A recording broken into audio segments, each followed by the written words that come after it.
Bonjour à tous et bienvenue à ces rencontres de l'orientation at home du Figaro étudiant. Je suis ravi de vous retrouver pour une petite demi-heure consacrée au palmarès des écoles de commerce. Donc, qu'est-ce qu'on va faire pendant cette demi-heure ensemble? Eh bien, on va simplement essayer de décrypter le palmarès des écoles de commerce afin que vous soyez le mieux armé possible pour choisir votre école. Donc, au programme, un petit mémo sur qu'est-ce qu'une école de commerce, qu'on soit d'accord à propos de quoi on parle. Et ensuite, je vous expliquerai comment choisir votre école de commerce, donc quels sont les critères, vous, à prendre en compte quand vous choisissez une école de commerce. Je vous présenterai les écoles que nous avons décidé de classer dans notre palmarès à nous, au Figaro étudiant. Assez rapidement, on regardera les résultats, mais pas de spoil, ils sont déjà disponibles sur notre site internet, donc je peux vous inviter à aller les consulter dans un autre onglet. Ne quittez pas la vidéo, on reste ensemble pendant une petite demi-heure. Et ensuite, je vous expliquerai comment nous avons procédé pour créer ce palmarès. Donc c'est vraiment une vidéo très spéciale, on va rentrer dans les coulisses de la conception d'un palmarès, pourquoi nous avons fait certains choix, que veulent dire certains critères, et vous, en tant que lecteur, quelles sont les informations que vous pouvez tirer de nos choix afin de mieux comprendre ce qu'on a fait, et donc, de votre côté, mieux comprendre comment se positionnent les écoles les unes par rapport aux autres. Et donc voilà, à la fin, quelques mots pour bien utiliser le palmarès. Donc c'est parti. Alors, une école de commerce, c'est quoi? Une école de commerce, ce sont des écoles variées, principalement privées ou associatives, qui délivrent des programmes allant du bac au bac+5. Le commerce, c'est une notion qui est très large. Vous avez le marketing, vous avez les ressources humaines, vous avez la finance, la comptabilité, la gestion, la vente. Donc on est dans un domaine très très large et on apprend à devenir manager, on apprend à gérer des équipes, on apprend à gérer des entreprises. Vous avez plusieurs modèles différents pour faire des études de commerce. Vous pouvez aller dans un DUT, un BTS, en licence, en prépa, et ensuite intégrer une école post-prépa avec un programme grande école en 3 ans qui délivre donc un diplôme grade de master. Mais vous pouvez aussi intégrer une école de commerce directement après le bac, soit dans une école post-bac qui délivre là encore un programme grande école, donc qui débouche après 5 années d'études sur un grade de master, ou sur un programme qu'on appelle bachelor, c'est-à-dire soit un programme en 3 ans, un bachelor français, donc dans le modèle LMD, licence, master, doctorat, soit un bachelor en 4 ans, c'est-à-dire un bachelor à l'anglo-saxonne, donc qui est surtout spécialisé dans le commerce international, etc. Nous, dans notre palmarès des grandes écoles de commerce, nous avons retenu uniquement un seul type de programme, le programme grande école. Donc ce sont ces deux-là. Donc le programme grande école en 3 ans après une prépa, un DUT, un BTS, et le programme grande école en 5 ans, d'école post-bac. Donc ce sont ces programmes-là que nous classons. Alors après, si vous avez fait un DUT, un BTS, vous pouvez entrer aussi en admission parallèle dans un programme post-bac. Vous n'y rentrerez pas au bac, vous y rentrerez comme pour les programmes grande école en 3 ans, directement en L3 ou en M1, c'est tout à fait possible, ça existe. Mais voilà, ce sont les deux types de diplômes que nous avons choisi de classer dans notre palmarès. Un point très important pour vous, comment choisir votre école de commerce? Il y a 3 types de critères importants à avoir en tête quand vous allez faire votre choix, quand vous allez sélectionner. Les premiers critères, ce sont les critères matériels. Donc les critères matériels, c'est-à-dire quel est le coût des études. Et le coût des études, c'est le coût de la formation. Les écoles de commerce sont très chères, en moyenne 10 000 € par an. Et naturellement, des bourses sont offertes sur critères sociaux, mais tout le monde n'est pas éligible aux bourses. Et aussi la situation géographique. Forcément, une école à côté de chez vous, à côté de chez vos parents, vous reviendra beaucoup moins cher qu'une école à l'autre bout de la France. Donc, le premier élément à avoir en tête, c'est vraiment les critères matériels. Est-ce que j'ai un logement? Comment je fais pour financer mes études? Cet élément doit rentrer en ligne de compte quand vous choisissez une école de commerce. Le deuxième élément qui est très important quand vous choisissez une école, c'est la qualité de la formation.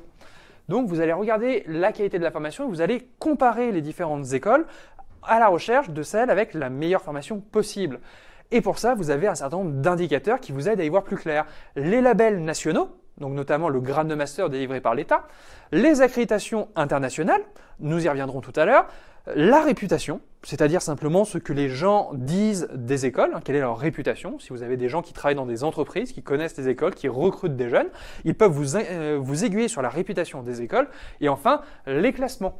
Mais les classements, ce n'est jamais qu'un des éléments qui permet de mesurer la qualité de la formation, ce n'est pas le seul. Donc jamais ne vous basez que sur un seul classement pour déterminer qu'une école est meilleure qu'une autre. Un classement, on va y revenir, c'est une succession de choix, c'est un angle éditorial fait par un journal, chez nous Le Figaro étudiant, ce n'est pas le seul critère. Et enfin, vous avez les critères personnels. Les critères personnels, pour moi, ce sont les plus importants. Quand vous choisissez une école de commerce, le plus important, c'est ce que vous avez envie de faire. C'est-à-dire, quelles sont les opportunités que l'école va vous offrir. Quel est le contenu de la formation? Quelles sont les spécialisations qui sont offertes? Est-ce que vous allez pouvoir partir à l'étranger? Combien de temps? Est-ce que vous allez pouvoir faire de l'alternance? Quelle est la philosophie de l'école? Quelles sont ses valeurs? Ce sont ces éléments qui sont les plus importants quand on choisit une école de commerce. Forcément, la qualité de la formation et les critères matériels entrent en ligne de compte et sont nécessaires. Par rapport, quand vous avez une des meilleures écoles de France et une un petit peu moins bonne, il est assez naturel d'aller vers celle qui est la plus réputée, mais ce n'est pas obligatoire. Ce qui est vraiment important, c'est de regarder ce que vous attendez d'une école. Donc c'est en se basant sur l'ensemble de ces éléments que vous pourrez faire le bon choix. Les palmarès, les classements, c'est une partie, et nous allons voir ça tout de suite. Donc, comme je vous le disais, nous classons les programmes grade de master dans notre palmarès. Toutes ces écoles ont le grade de master et ont obtenu le grade de master suite à un audit de la CEFDG. Donc la CEFDG, c'est la commission d'évaluation des formations de gestion. C'est donc un organisme indépendant qui va auditer toutes les écoles et suite à cet audit, va conseiller au ministère de l'enseignement supérieur de donner ou non le droit à l'école de délivrer le grade de master. Toutes les écoles que nous classons, donc il y en a 38 en France, ont obtenu ce grade de master et donc vous avez 24 programmes post-prépa et 14 programmes post-bac, donc qui s'intègrent directement après le bac. L'heure du résultat, hein, vous l'attendez tous, le palmarès du Figaro étudiant 2020, donc on l'a publié il y a déjà plusieurs mois. Voici notre podium. Donc en troisième position, le SCP, en deuxième position, l'ESSEC et sur le haut du podium HEC. Je vous invite à consulter l'intégralité du classement naturellement sur notre site internet. Et donc voici la suite de ce classement. Alors, on va passer assez rapidement dessus, hein. Je ne vais pas vous faire toute la liste des écoles. Vous avez des écoles post-prépa, post-bac et justement, je vais vous présenter assez rapidement le top 10 post-prépa et le top 10 post-bac, puisque naturellement, vous pouvez intégrer l'une ou l'autre des écoles. Si vous êtes en prépa, seules ces écoles vous sont accessibles. Si vous êtes à bac, seules ces écoles vous sont accessibles. Et si vous êtes en admission parallèle, vous pouvez aussi bien candidater dans les unes que dans les autres. Donc, dans le top 10 prépa, vous avez HEC, ESSEC, ESCP, suivi de deux écoles de très grande renommée, donc l'EM Lyon à Lyon et l'EDEC à Nice et à Lille. C'est vraiment 5 écoles très solides qui trustent depuis des années le haut de tous les classements. Et ces écoles sont suivies par un groupe de 5 écoles de très bonne qualité, donc qui s'échangent assez régulièrement leur place. Vous avez Schema, Grenoble EM, Neoma, Kenj et Audencia. Donc voilà, Schema, Neoma et Kenj, ce sont des écoles qui sont issues de fusion il y a 10 ans à peu près. Des écoles de province ont fusionné, ont donné ces gros ensembles. Et Grenoble et Audencia sont deux écoles post-prépa très sollicitées par les élèves de prépa. Hein. Vous les retrouverez beaucoup plus haut dans le classement SIGEM. Le classement SIGEM, c'est le classement des élèves qui ont fait prépa. Donc dans le choix des prépas, Audencia est 6e et Grenoble est 7e. Donc mieux classé que dans notre palmarès. Mais on n'a pas forcément les mêmes critères et donc c'est tout à fait normal de retrouver les écoles à des positions différentes. Et vous avez ensuite les post-bac, l'IESEG et l'ESCA qui sont deux écoles qui appartiennent au réseau des écoles catholiques, de Lille pour l'IESEG et de l'Ouest pour l'ESCA, même si leur formation est dispensée dans d'autres villes, Paris, donc ESCA est à Angers, mais on retrouve dans d'autres villes de province. Vous avez l'EM Normandie, PSB, l'IHG qui étaient des écoles qui un temps étaient post-prépa et qui ont choisi aujourd'hui d'être post-bac, et donc d'autres écoles privées, donc dans ce top 10 post-bac, le MLV, PSB, le SCE, l'EBS, l'ESDES. Le classement complet est disponible sur notre site internet encore une fois. Alors maintenant qu'on a vu le résultat, la question que vous vous posez c'est mais comment ont-ils fait pour arriver à ce résultat? Comment ont-ils fait pour arriver au classement des grandes écoles de commerce? Est-ce qu'ils ont fait tourner des chiffres au hasard? Est-ce qu'ils ont noté à la tête du client? Eh bien pas du tout. Donc là on va rentrer un petit peu dans le secret des dieux, hein, c'est nos méthodes, comment on fait pour créer un palmarès? Eh bien il faut savoir qu'un palmarès d'école de commerce c'est un processus qui est très long. C'est un processus qui dure pratiquement 1 an. On commence par un travail préparatoire et donc simplement c'est discuter avec les écoles, les rencontrer, discuter avec la CGE, la conférence des grandes écoles, pour essayer de trouver des idées de critères et de voir les questions qu'on pourra poser aux écoles et aussi recevoir leurs critiques par rapport au travail qu'on a fait avant. Ensuite, on collecte, c'est-à-dire on envoie un questionnaire et donc les écoles ont plusieurs mois pour pour remplir ce questionnaire. Pour la petite info, ça fait déjà plusieurs semaines que les écoles travaillent à nous remplir le questionnaire pour l'année prochaine. Une fois qu'on récupère le questionnaire donc à la rentrée, donc ça sera vers septembre, on commencera la phase de vérification. Donc nous, au Figaro étudiants, nous sommes une équipe de 4 personnes qui travaillons à vérifier les données pendant pratiquement 2 mois. Et donc on vérifie, on rappelle les écoles, on leur demande pourquoi elles ont répondu certaines choses, comment elles ont compris certaines questions, pour essayer d'être le plus juste possible dans notre analyse. On traite les données, donc ça c'est simplement prendre toutes les données qu'on a récoltées, choisir les critères définitifs, la pondération, peser le pour et le contre pour sortir le palmarès, qu'ensuite on vous délivre sur le site internet. Et enfin, le service après-vente, le service après-vente, c'est simplement répondre aux questions des écoles quand elles en ont et aussi répondre à vos questions quand vous vous posez des questions, quand vous avez des interrogations sur ce que nous avons fait, sur les choix auxquels nous avons procédé. On répond, c'est le service après-vente. Et ensuite, là on est à la fin de l'année et on reprend début janvier sur le travail préparatoire pour l'année suivante. Donc c'est vraiment un processus qui est très long, qui dure 1 an.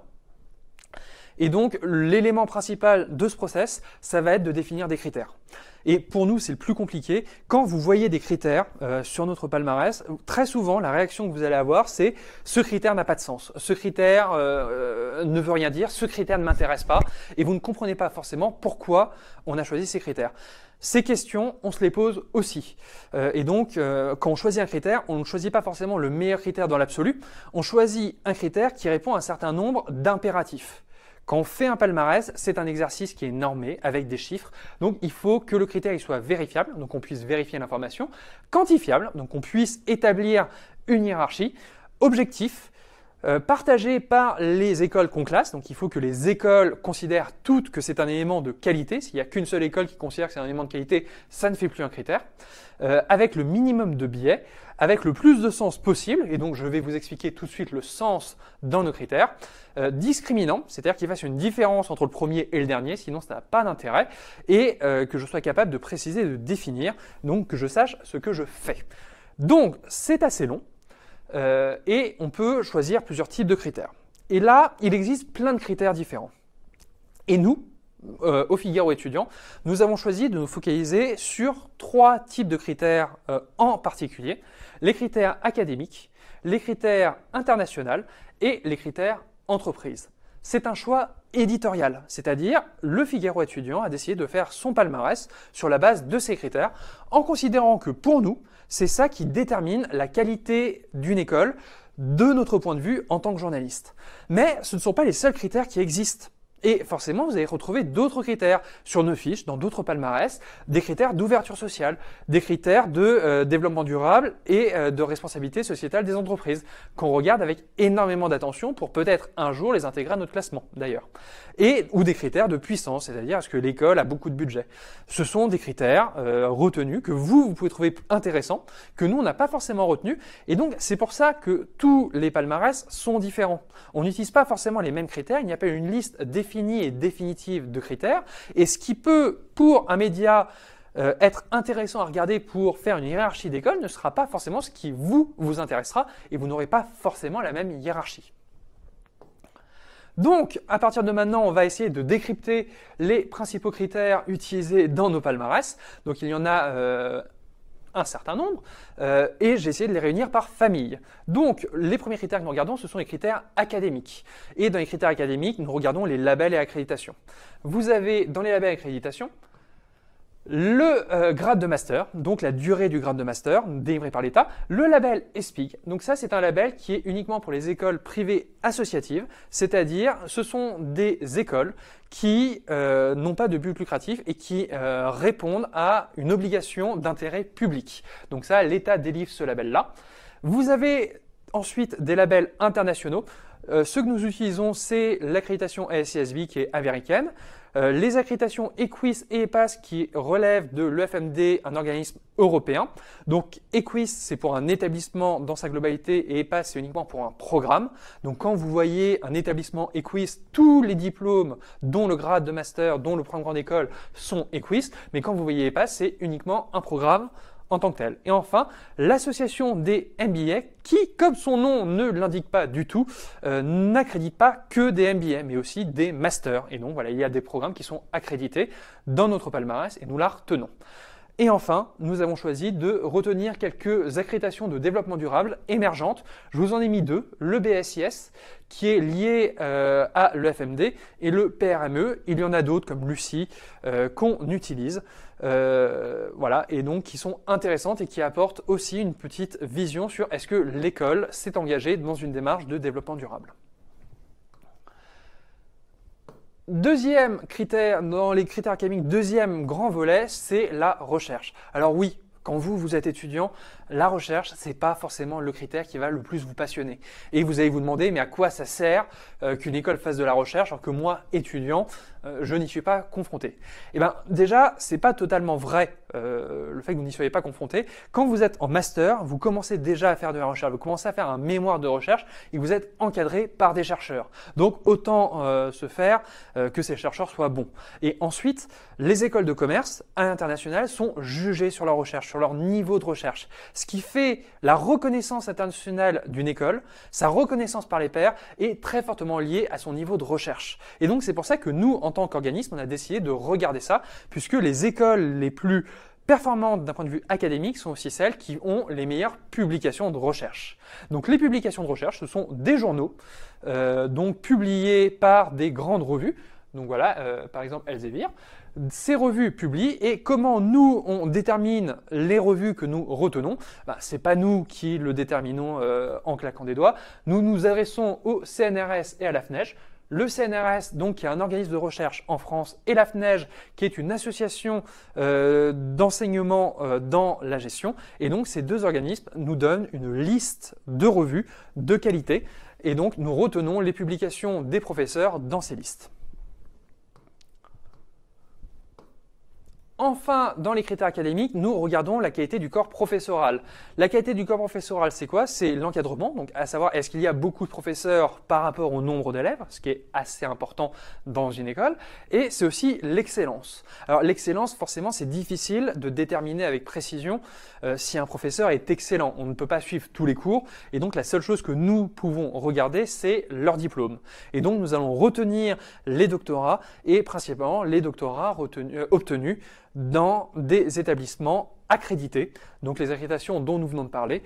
Si l'école a beaucoup de professeurs ayant obtenu leur diplôme dans un établissement accrédité, nous on considère que c'est un bon signe sur la qualité du corps professoral. Et donc ça permet à l'école d'être mieux classée. Mais naturellement, certaines écoles ont plus de professeurs professionnels, etc. Donc voilà, il n'y a pas de règle absolue. Et un très bon chercheur et un très bon profil académique ne sera pas forcément un très bon pédagogue. Ça fait partie des limites de l'exercice.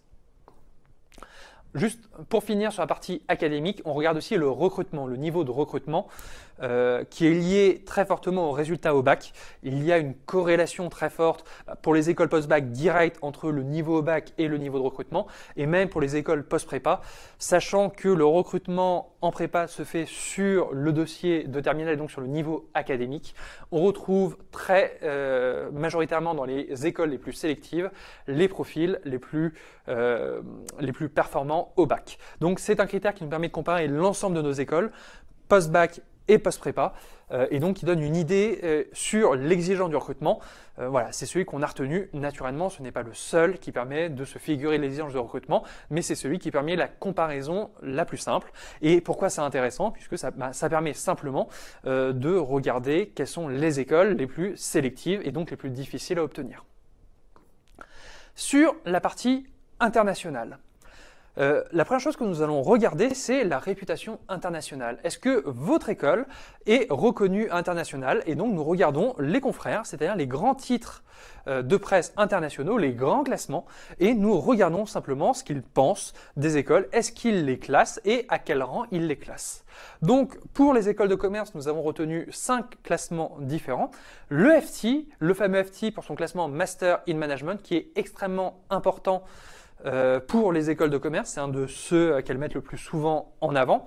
Et donc, toutes les écoles possédant une accréditation EQUIS ou ASISB sont éligibles à ce palmarès. Vous allez avoir le fameux classement de Shanghai, donc l'Academic Ranking of World Universities, donc qui est fait par l'université de Shanghai. Et donc, les écoles de commerce sont classées dans des palmarès thématiques. Et donc, celles qui apparaissent naturellement sont valorisées. C'est un classement principalement axé sur la recherche, tout comme le QS et le THE, donc 2 classements concurrents qui regardent vraiment la qualité, la volumétrie de recherche des écoles, mais aussi d'autres critères. Et enfin, The Economist, qui est un grand média international, qui fait aussi son classement. Meilleurs sont les résultats des écoles dans ces classements, meilleurs seront leurs notes dans ce critère. Et surtout, être bien classé dans les classements internationaux, ça permet aussi d'attirer des étudiants étrangers de très haut niveau, puisque les étudiants étrangers vont se référer à ces classements. Et donc, ça permet de montrer vraiment le rayonnement de l'école à l'international. Ensuite, vous avez l'exposition à l'international, qu'on va dire l'exposition at home. Vous rentrez dans une école de commerce, est-ce que vous êtes dans un milieu interculturel, dans un milieu diversifié? C'est ce que nous, on veut mesurer. Donc, comment on mesure ça? Simplement avec 2 types de critères. Déjà, les professeurs. On va regarder si ils ont obtenu leur diplôme en France ou à l'étranger. Plus vous avez de professeurs diplômés à l'étranger, ayant eu un PhD à l'étranger, eh bien, plus grande est l'internationalisation des cultures, la différence de culture dans l'enseignement. Et donc, c'est toujours quelque chose de très intéressant. Et nous avons aussi regardé leur nombre de nationalités, puisque si vous avez que des professeurs venant diplômés d'un même pays comme la Belgique, c'est moins intéressant que d'avoir des professeurs qui viennent du monde entier. Et à côté, nous faisons la même chose chez les étudiants. Nous regardons la part de diplômés étrangers, donc la part d'étudiants qui obtiennent le diplôme de votre école, mais qui ne sont pas français, et donc qui viennent se former en France dans votre école et que vous allez côtoyer au quotidien pendant votre formation. Et nous regardons aussi leur nationalité pour avoir le plus grand portfolio possible. Et enfin, nous regardons la politique d'échange. On a vu l'internationalisation à la maison, il y a l'internationalisation partie à l'étranger. Alors forcément, dans cette période de Covid-19, les échanges sont très compliqués dans les écoles de commerce. Donc peut-être que dans notre prochain palmarès ou dans celui de l'année suivante, on évoluera sur ces critères. Mais dans l'ensemble, ça fait partie du cœur de l'expérience d'une école de commerce, partir à l'étranger en échange académique ou sur un campus. Donc en échange académique, on regarde le portfolio d'échange, on regarde si les universités sont de qualité, donc accréditées. On regarde le nombre d'étudiants qui sont concernés et nous regardons aussi si l'école a des campus. Toutes n'en ont pas, mais nous avons fait le choix de valoriser celles qui ont une vraie politique de campus à vous offrir. Enfin, les critères entreprises. Eh bien, dans les critères entreprises, qu'est-ce que nous allons regarder en priorité? Ça va être l'insertion. Et l'insertion se mesure de notre point de vue par 2 éléments. Le premier, c'est les salaires. Les salaires, c'est quels sont les salaires que vous allez estimer pouvoir toucher après 1 an suite à votre diplôme ou 3 ans suite à votre diplôme. Cette information, on la récupère auprès des enquêtes faites par les écoles auprès de leurs anciens pour le compte de la CGE, la Conférence des grandes écoles. Donc, c'est une enquête qui est annuelle et les écoles participent à cette enquête et nous renvoient leurs chiffres d'insertion et leurs chiffres de salaire. Et ensuite, ce qu'on regarde aussi, parce que ça nous intéresse, c'est est-ce que l'école va vous offrir des opportunités, c'est-à-dire va vous permettre d'intégrer des grandes entreprises, des entreprises qui vous font rêver.